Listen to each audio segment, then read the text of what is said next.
We are officially into July. College football is just weeks away, and let's talk some SEC quarterback rankings. It is time to get the squad together. You're talking ball with the SEC squad.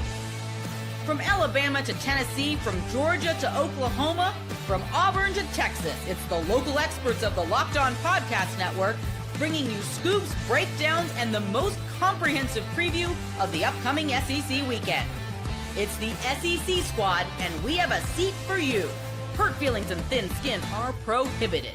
Squad up, you're part of the SEC squad.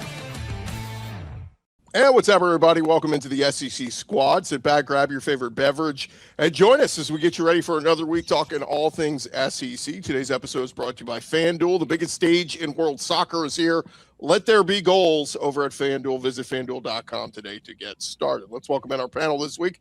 We've got Stephen Willis from Locked On Ole Miss, Corey Burton from Locked On Vandy, Jimmy Stein from Locked On Bama, John Miller, Locked On Mizzou, and John Williams from Locked On Sooners. I'm Chris Gordy, host of Locked On SEC. And guys, as we get into it, man, we're getting ever so closer. I got all my preview magazines. I still buy the magazines. I got Lindy's, I got Athlon, I got ESPN. John's got his Phil Steele. So I got them all. I'm ready to go. And we are into July, just a couple of weeks away. And wanted to get into this because Chris Lowe, obviously longtime SEC guy, was at ESPN. Now he's with On3.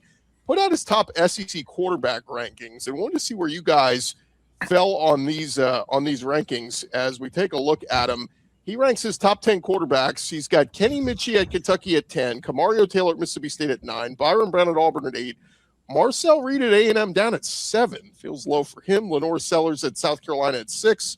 And then his top 5, Sam Levitt, LSU 5, John Mateer, Oklahoma 4, Gunnar Stockton, Georgia 3, Arch Manning, Texas 2, and Stephen Willis is Ole Miss, Trinidad Chambliss quarterback, number 1. What say you guys on these rankings?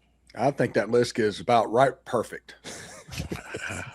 It's the most reasonable one I've seen. I'd have Arch and Gunner flipped still.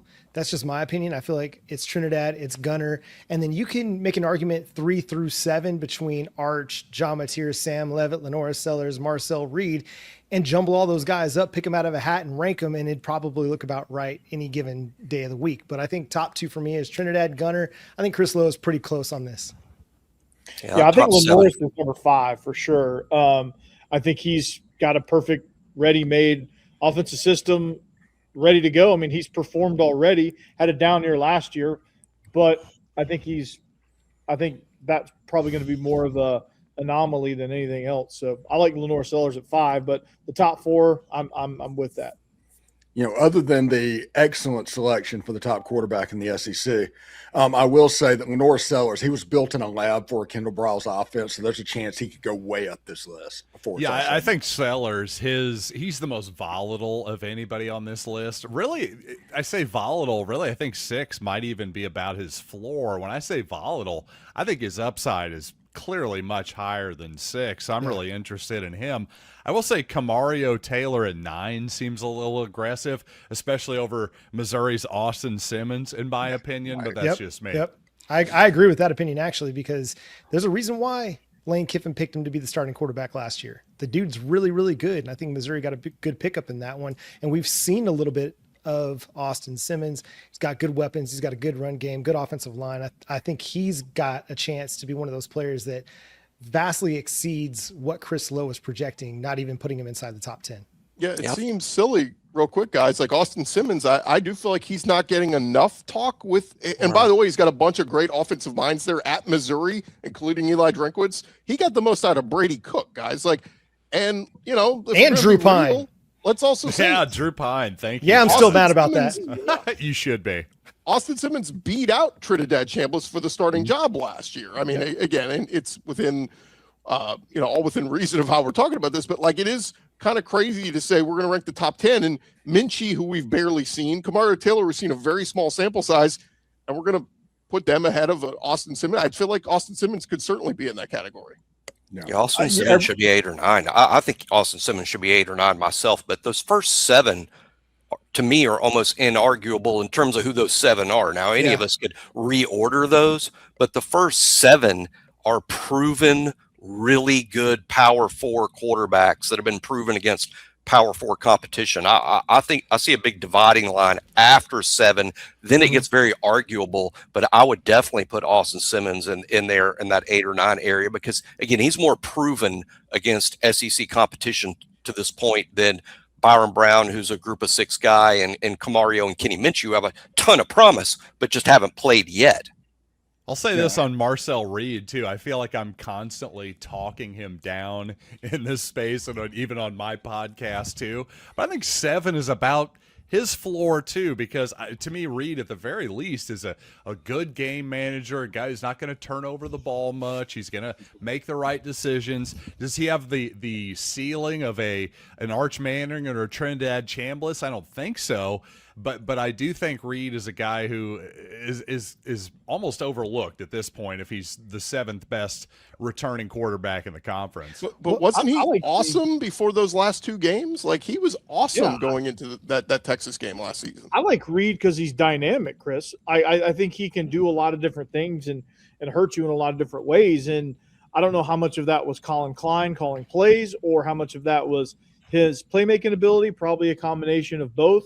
So it'll be interesting to see what happens without Colin Klein calling the plays. But I think he fits perfectly right there. Maybe even put him above Sam Leavitt at this point. And because he's proven in the SEC that he can win at the very least. Sam Leavitt hasn't proved that yet. Marcel Reed was a playoff quarterback, albeit he struggled against Miami. But what we know about Miami now is that was a very lethal and dangerous defense. So, I mean, Marcel Reed's one of those, like, where do you put him? Where does he fit? I think he's better. I think he's far better than Brown, Taylor, and Minchie for sure. I think he's better than Leavitt. I don't know that he's better than Sellers, but I would pair those 2 up and put Sam Leavitt at 7 beneath Sellers at 5 and Marcel at 6. I think when Reed's playing at his best, he's as good as there is in the conference. It's just some of those late game situations show and display some inconsistent decision making. A guy that gets a little bit flustered, a little bit panicked when things kind of break down. And so what I need to see is just a little bit more growth on that front. Otherwise, there's a lot of really, really good out of Marcel Reed. Obviously, he was able to help lead A&M to a playoff. Mm-hmm. I think there's still more to unlock with his game for sure. A little worried about that A&M line, too. They've had to retool in the portal, and sometimes that works, sometimes it doesn't. That's just a question mark to me, too. Let's see what happens there. Yeah. Let me just add real quick on Marcel Reed. They were undefeated. They were, 11-0 or 10-0 going into those last couple of games, 11-0 going into the Texas game, and he had over 3,000 yards passing, 25 touchdowns, 500 yards rushing, 6 rushing touchdowns, and he only had 8 interceptions. In those 2 games against Texas and the playoff game against Miami, 0 touchdowns, 4 interceptions. So that skewed our perception a lot. Those last 2 games on Marcel Reed were so bad, it ruined the 11 awesomeness that we saw early. And even including that bad game against South Carolina that they had to rally and mounted that amazing comeback and came back to win. That was a tale of 2 halves. Sure. He had an abysmal first half, came back in the second half and was a totally different person. You can say it skews our perception a little bit because that was maybe recency bias, but also, well, that could be a difference in competition as well. That would be my pushback. Yes. That's going to be a huge difference last year compared to this year. He's certainly leveling up the level of competition. I mean, at LSU for the second SEC game, and then you play in your final 5 games of the season. You play at Alabama bye week, at South Carolina, Tennessee at home, at Oklahoma, Texas at home. Like, that will be the determining factor on what their season looks like. They cannot afford to go 2-3 during that stretch. I mean, that's going to be a tough stretch. I love these lists. These lists are fun. I mean, I have a blast with it, and I could talk about them all summer because they're a lot of fun. I'm sure we did this last summer. One thing I'll point out is when we did this on this show last summer, 2 names that were not on that list were Trinidad Chambliss and Ty Simpson, who ended the year 1 and 2, in some order on that list. And just the point being that this list is going to look a lot different in December. Also, Yeah, I'm really glad that everybody agrees that John Mateer is number 4 at least on this list. Thank you very much, everybody, for your agreement on that. By the way, the name that could emerge that everybody's way is Keelon Russell wins his job. I think he's better than both 8, 9, and 10 on the list going into the season. What if it's Austin Mack though? Could be. Either one of those guys could finish as a top 5 quarterback. I mean, either one of those guys, because of the weapon, because of the system, they have both an opportunity to finish as a top 5 quarterback in the SEC when all is said and done at the end of the year. Yeah, one point about Austin, if he beats Keelon out, he's pretty good. Yeah. And no one in Tuscaloosa is down on Keelon in terms of what the expectations were when he arrived, what the expectations are now. If Austin beats him out, and he might, that just means good things for Austin and Alabama. Does feel like there's a similar perception versus last offseason when it was sort of like, well, Ty Simpson, the veteran, and it was almost like people were waiting for a younger player to beat him out, and yet it obviously worked out for Bama and Ty. I mean, my goodness, they needed him last year. The other omission on here is the Tennessee quarterback. Would we all put Joey Aguilar as a top 10 quarterback last year in the SEC? I mean, he'd be somewhere maybe 8, 9, or 10. 8, 9, or 10. He was productive. 8, 9, or 10 would be fair. Faison Brandon or George McIntyre, whoever wins that Tennessee battle, could very well end up being a top 10 quarterback because Josh Heupel always gets the most out of his quarterbacks. So we'll see. That system is very quarterback friendly. Ask Drew Lock. Yeah. Again, what's the offensive line going to look like? Yeah. Between Keelon Russell, Faison Brandon, Austin Simmons, Kenny Minchie and Kamario Taylor, all these guys, you can put that list in a blender. It's just going to look dramatically different in December, which is, that's the fun right there. And we didn't even mention so many newcomers. I think that throws the variables off. Buster Faulkner, quarterback at Florida, everybody thinks he's going to get the most out of whoever it's Aaron Philo or Tramel Jones. So again, it's a lot of what if out there for this season. A lot of great quarterback play in the SEC. That's going to make it a lot of fun. Mm-hmm. This list is going to, I can't wait to do this list again later. My favorite thing is everybody talks about Corey looks like a certain coordinator in the SEC, and he's not the coordinator he's related to. So that's one of the great ironies of all time. Yeah. There's multiple Heisman candidates on that list, by the way. Yeah. I mean, there's guys, more than one or two, that I think are capable. I mean, certainly Leavitt. I mean, a quarterback playing for Lane Kiffin. I'd say the first 5 guys, if not more, are legitimate Heisman candidates. That's the tough part with Leavitt is like based what we've seen of him versus what Kiffin will likely elevate him to. You know what I mean? Because it's just the history of what they've done. Question. I don't know. Last time he played an SEC defense, it didn't go very well. And that was Mississippi State, John. Would you take the Arizona State OC throw for 90 yards against Mississippi State in Starkville? You can't expect to go in and throw for 100 yards in Starkville. I'll take Lane Kiffin calling the plays for Leavitt over whoever was doing it at Arizona State. Real quick, were y'all okay with Arch 2 behind Trinidad? No. He's 3 for me, or he's in that 3 to 7 range. Wow. Like to me, it's Trinidad 1, Gunner 2.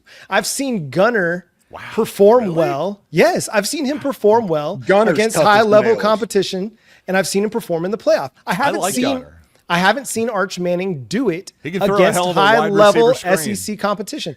His best game maybe against Oklahoma in Red River Showdown for 1 quarter.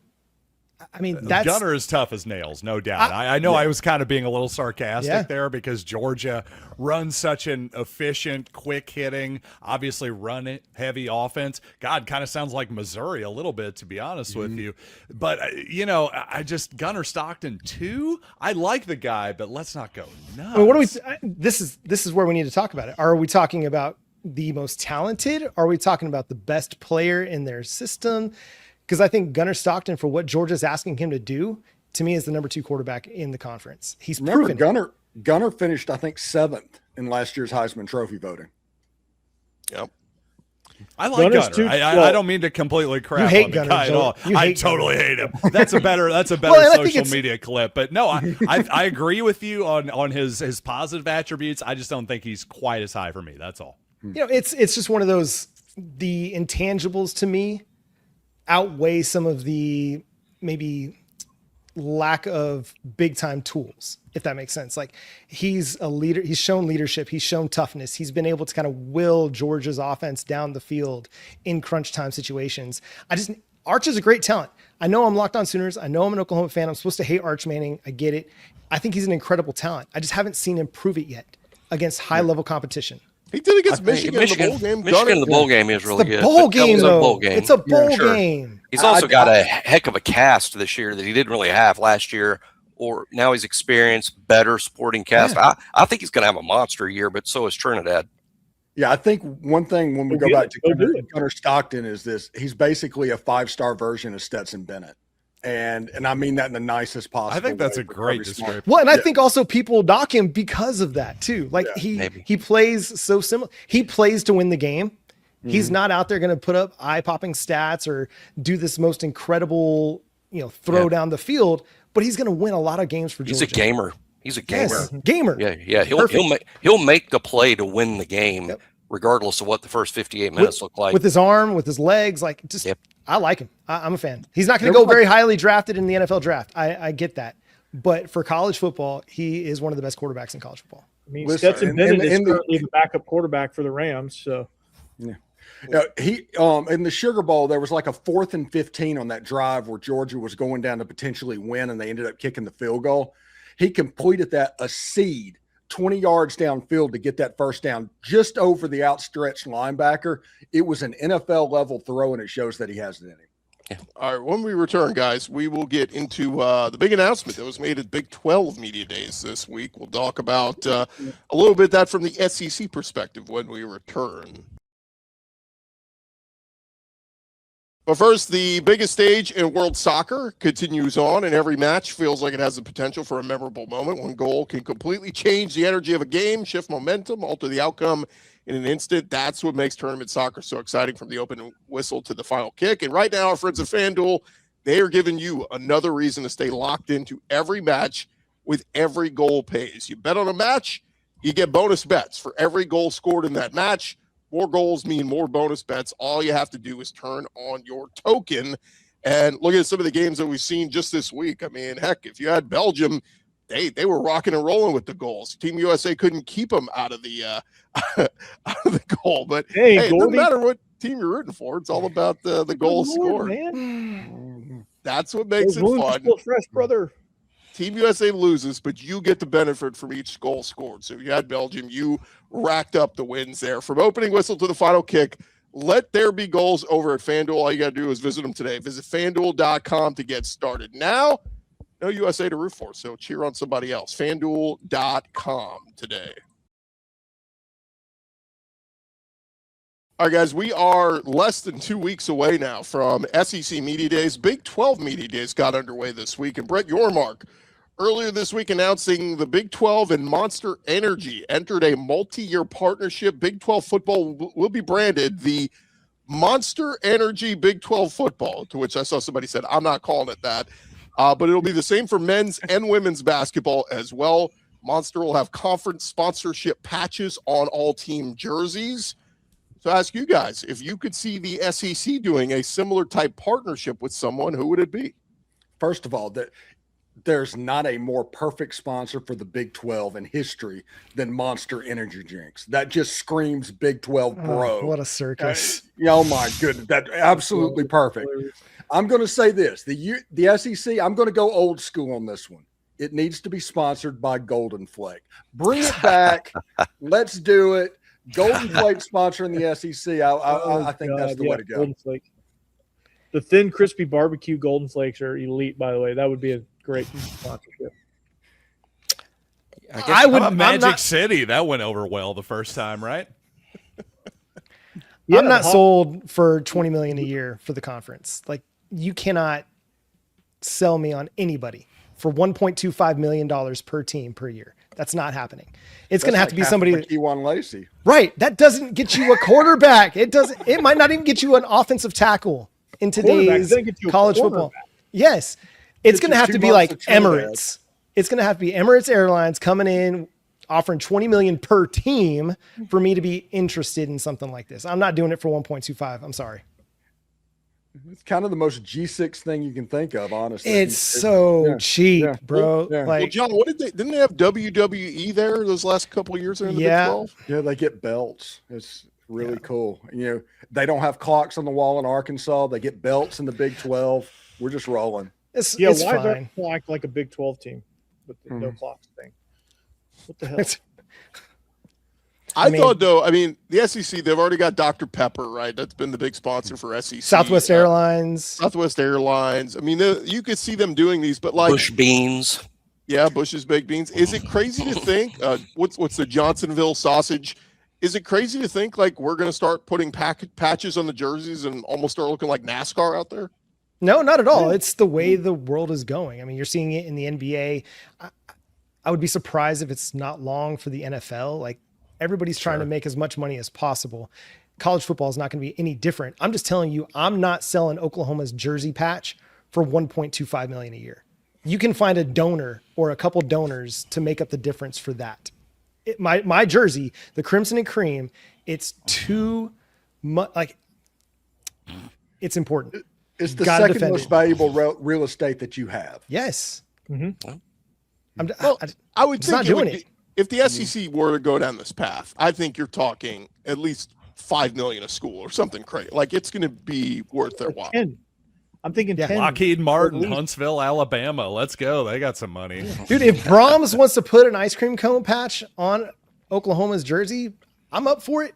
But it's got to be like 10. I'm not selling that space for less than $10 million a year. Elon just hit $1 trillion. SpaceX. Put it right there. Ooh, now we're talking. You look like with Oklahoma, you get the was it the Flying J, or which truck stop is that? We got Flying J. Loves is a big sponsor for Oklahoma softball as it is. And we have Pilot for Tennessee. We can just do the truck stop wars. Quick Trip. Dolly Parton has one in Buc-ee's. Racetrack for Georgia. Yeah, it's you're getting it on the field as it is. We had Riverwind Casino was on the field, and I'm okay with that. Like, but I'm sure that they're paying good money for that, and it's more than $1.25 million a year.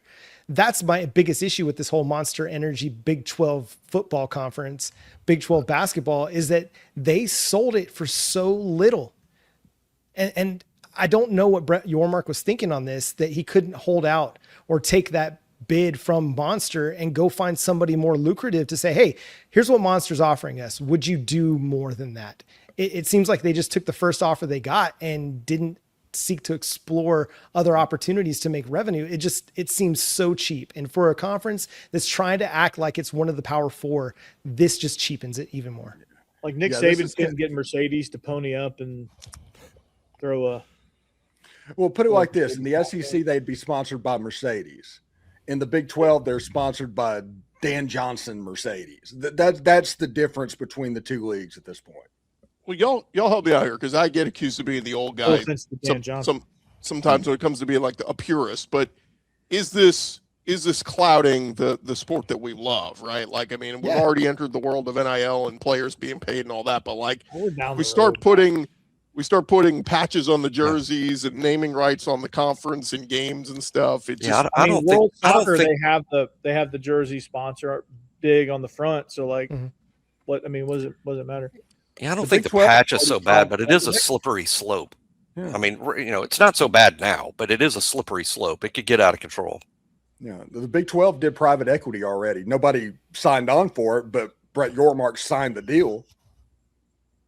I think this Rubicon was passed as soon as college football and basketball had television deals, to be honest, and it's all been the slippery slope we've been sliding down it since at least the 1980s when cable television became a big deal and truly exploded the sport. So I think all of this is kind of a predictable outcome. Whether it's good or bad, well, that's kind of up to your own values, in my opinion. Yeah, I think to me the shoe companies what started this, because that started the real estate to begin with the swoosh and all of those symbols.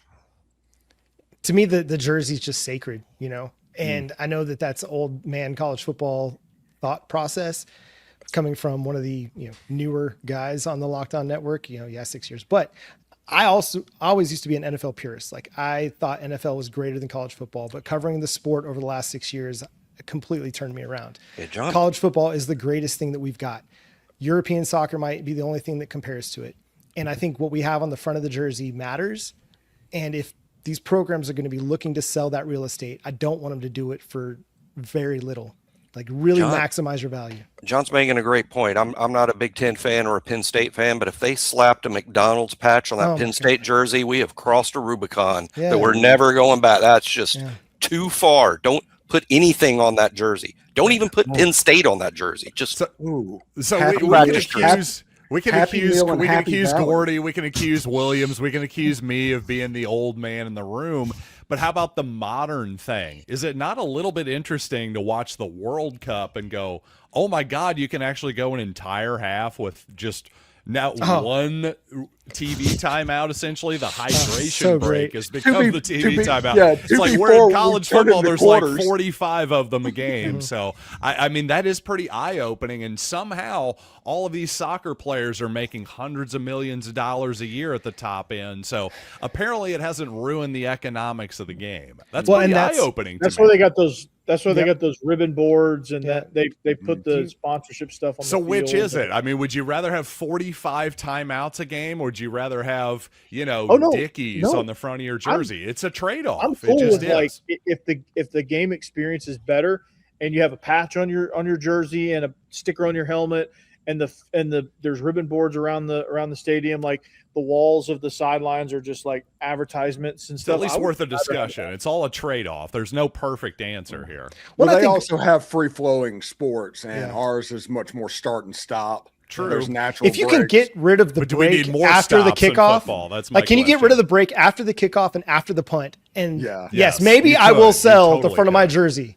I will sell the front of my jersey to get rid of the front of the kickoff and after the punt. Commercial break. But those as are we've learned with ludicrous. money, those aren't going away. No, they're not. You only add money. You don't take away. How about a Burger King logo across the rocks at Mizzou or across the hedges at Georgia? Those rocks are sacred. That's right. We can't touch the rocks. We all know that on the SEC squad. Come on. I mean, Corey, your idea about the border, the banners going around the field, like hockey already does that. And they change them, they rotate them. I think that could be something that's in the future that could generate. It's an LED board that runs on a loop. Yeah, and all the ads, or there's like a ticker that goes across the bottom, or like some sort of like they could make it work. Yep. Man, Corey's just got all the buttons open right now, by the way. He is in vacation He's outside mode. I am loving it. I am absolutely loving it. I'm sweating like an animal over here. Guys, we got media days coming up. What one thing do you want to see at media days? We'll discuss that coming your way next. Hey, but first, running a business should not feel like you're trying to connect a bunch of systems that were never designed to work together. One app for accounting, another for inventory, another for sales, and somehow none of them are talking to each other. That's where Odoo comes in. Odoo is an all-in-one business management software that brings every part of your business together on one powerful platform, from sales and accounting to inventory and marketing. Everything works in one place, helping your team move faster, stay organized, and focus on growing the business instead of managing software. Look, the best organizations know success isn't just about talent. It's about having everyone working together towards the same goal. And that's true in sports just like it is in business. I've been talking about the example of, a lot of these schools who hire GMs. You got to have somebody overseeing everything, making sure everything's, all the T's are crossed and all the I's are dotted, and making sure everybody is moving in the same direction. Great organizations win because operations matter, and that's why you should get Odoo. You can try them for free today at odoo.com/lockedon. That's odoo.com/lockedon. Get your business running smoother today. All right, guys, mentioned we are less than 2 weeks away from SEC Media Days, and just throw it out there. What do you guys want to see? We know the schedule. We know where the coaches, what days the coaches are talking. We don't know the players yet. As of this recording, they haven't officially announced that yet. That should be coming out very soon, but what are you looking to see? If there's one thing you could keep an eye on at Media Days, what is it? I want to see Pete Golding. I was going to say, I want to see Pete Golding and Lane Kiffin take the gloves off. Like, no politicking, no keeping it close to the chest. Just go in, guns blazing, and let's just make a show out of this thing. The sad thing is both Ole Miss and LSU play week 1 games that they can lose. They're one of like 3 teams in the SEC, and all of the attention is going to be on the 3rd game of the season. Yeah, Pete, by the way, goes Wednesday, and then Lane will go Thursday. So they're not on the same day. They won't be there in Tampa on the same day. Yes, I think you messed that up. I think you should have put them on. Should have put him back to back. It's going to be unbearable to begin with. At least Lane's going second, so when he says something dumb, Pete doesn't have to spend his whole press conferences answering those questions about that. Yeah. Can we hear from Layla Kiffin? That's the Kiffin I really want to hear from. Speaking of somebody, if I could give her truth serum, Layla Kiffin, ladies and gentlemen, that's who I want to hear from. I'm just glad after a few, all it took was a few decades to get a Stein on the podium. So Yes. I'm anxious to see Kentucky for the first time ever. How bronze do you think Lane will be for his speech? I mean, how much spray tan will he have for that one? I mean, he is Coach Spray Tan, according to you. Yeah, he is Coach Spray Tan. Just to give you guys the schedule, it will be Will Stein, Eli Drinkwitz, Brent Venables, and Josh Heupel on Monday. Tuesday of media days will be Alex Golish, Kirby Smart, Shane Beamer, and Clark Lee. Wednesday, which was always the Saban day, right, Jimmy? It was. Yeah, that's right. Wednesday? Correct. It's Alabama and Kalen DeBoer, John Summerall, Florida, Pete Golding, and Mike Elko. And then the last day, which is usually like the getaway day that like all the media starts packing up and getting out of there, it's Ryan Silverfield, Jeff Lebby, but Lane Kiffin and Steve Sarkisian. So having Sark and Kiffin on the last day tells me there's going to be a lot more media hanging around for that last day. Mm-hmm. Yeah, that was some strategic. That was smart. No kidding. Strategery. Yeah, very, very good strategery. I think 2 years ago, Mark Stoops, there was like 20 people in the room when he was talking on the Thursday, and it was like, all right, everybody bailed already. They got out of here. Yeah, to be fair, though, if it was on a Tuesday, it'd be the same thing. Yeah, I don't think Mark Stoops was drawing I mean, those guys might be in there. They just be working on something else, perhaps. Yeah. Now, They're Mark at the Pope golden up. plate table or getting them a Dr. Pepper. Which player do you think we don't know who's going, but we could assume the big quarterbacks. I mean, is it going to be Trinidad or Arch who's going to get more of the attention? Arch. Yeah, Arch has the name. But Trinidad and Keelon, I'm assuming both of those are going to get invited. They're going to have a nice crowd. Be pretty interesting if Ahmad Hardy got invited, huh? People would be started poking around at his leg and stuff. Like, hey, what's happening here? Shaking it around and stuff, giving him a good slap, you know. I don't think we're going to see that, but that would be pretty interesting, right? It would be interesting. I don't think Eli does that to him, though. Yeah. I'll 100% guarantee it. How about that? I will say on the Trinidad thing, being at the Manning Passing Academy 2 weeks ago, there was a ton of media around Trinidad. And I think part of that was Louisiana media wanting to ask him about Kiffin and playing LSU and all that. But, I mean, Arch always has his crowd, but Trinidad had a ton of media around him. And I will give him credit. Like, if you don't like Trinidad Chambliss, listen to him talk for 5 minutes. Yeah. You will fall in love with this guy. He's the full package. Yeah. He's everything you want in a leader. He says all the right things, and he does it on the field. So just really, really interesting. And again, I'm assuming – it would be a big upset if Ole Miss doesn't bring him to SEC Media Days. Yeah, I honestly expect him to be the Fansville quarterback. Like if Dr. Pepper does that, he is one of the most charismatic dudes I've ever heard. It's amazing. They're bringing back Quinn Ewers for that. Yeah. Playing the deputy, that was actually fairly solid. It was pretty good. He was pretty good. Oh, that is funny. Related to that, I saw the Heisman House is up for sale, guys. If you guys want to buy it in California, it's like $15 million, I think. Yeah. Is that Reggie Bush's old house that he got from Tennessee? Or?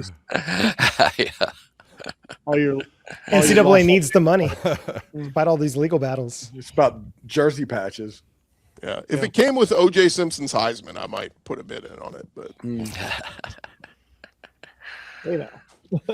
they're at some point I think this week they're going to implode Tad Smith Coliseum at Ole Miss. Oh man, that's kind of the Tad Pad final days. They had their final walkthrough just the other day. So does that mean the Stegosaurus is the SEC's oldest basketball arena at this point? Humphrey Coliseum is pretty old too. I guess State. Memorial's pretty old too. Yeah, Memorial. Yeah. LSU is fighting political battle to build their new arena down by the river, apparently. But if that happens, say goodbye to the band down by the river. Yeah. No, it's just it's so funny because I feel like we talk about this every year, but like the SEC schools, like what Vandy just went through their stadium renovation, Mizzou is going through theirs, Tennessee going through theirs. I mean, we are entering a world where we are seeing Oklahoma. Yeah, Oklahoma, constant upgrades, keeping up with the Joneses. Clark Lee's already mentioned that Vandy's stadium renovation, he doesn't want it to be done. He wants now the sideline to be renovated. It should. It's Vandy Stadium at this point. It's kind of like that meme where it's sitting in a trailer park, but underneath there's like a McLaren underneath the carport. That's kind of the Vandy Stadium right now because the end zones are amazing. Yeah, you got the basketball training center that has some field level suites there and some seating. It's really nice, and then it's all premium seating in the end zones, and then Well, Jimmy, when Vandy upsets Alabama again this year, they got to have more room to rush the field, right? We'll see. To politely rush the field. I think that's one Alabama's going to take real serious this time around. Later in the year this time. Later in the year. Yeah. We will leave it there, guys. Thank you guys so much for tuning into today's squad show. Thanks to Stephen, Corey, John, Jimmy, and John. Remember to follow and subscribe to your favorite SEC school on Locked On. We'll be covering your favorite team every day throughout the offseason. Don't forget, I'll have you covered with the entire conference every day with Locked On SEC, part of the Locked On Podcast Network, covering your team every day. We'll talk to you guys next week. Have a great day.